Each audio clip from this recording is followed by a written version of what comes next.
नवी मुंबईत मनसेची बॅनरबाजी, मस्ती कराल तर महाराष्ट्राचा दणका बसणारच बॅनरनं सर्वांचंच वेधलं लक्ष।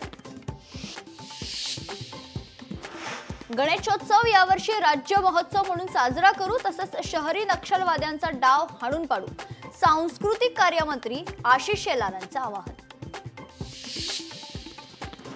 सिंधुदुर्गातील सावडाव धबधब्यांवर पर्यटकांची मोठ्या प्रमाणात गर्दी, सर्वात सुरक्षित सावडाव धबधब्यावर जिल्ह्याबाहेरून हजारो पर्यटक या धबधब्याला भेट देतात।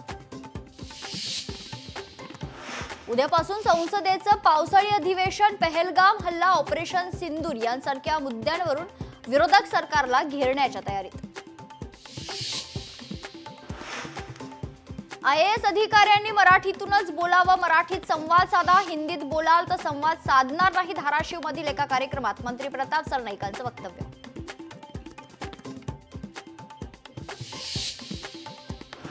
मराठवाड्याला अजूनही पावसाची प्रतीक्षा, जायकवाडी धरणात 77.61% पाणीसाठा, मात्र अद्याप मराठवाड्यात पुरेसा पाऊस नाही, अनेक विभागात टँकरनं पाणी पुरवठा। नाशिकमध्ये अनधिकृत वास्तव्य करणाऱ्या 4 बांगलादेशी महिलांना अटक, नाशिकच्या क्राईम ब्रांच पथकाची कारवाई। नंदुरबारमध्ये अवैध दारू वाहतुकीवर पोलिसांची कारवाईच्या दरम्यान झालेल्या झटापटीत एक अधिकारी आणि कर्मचारी जखमी, कारवाईत 9,36,000चा मुद्देमाल जप्त करण्यात आला। पैठणच्या जुना मोंढा परिसरात 2 गटात जोरदार हाणामारीत 2 जण जखमी, पोलीस घटनास्थळी पोहोचून परिस्थिती नियंत्रणात आणली।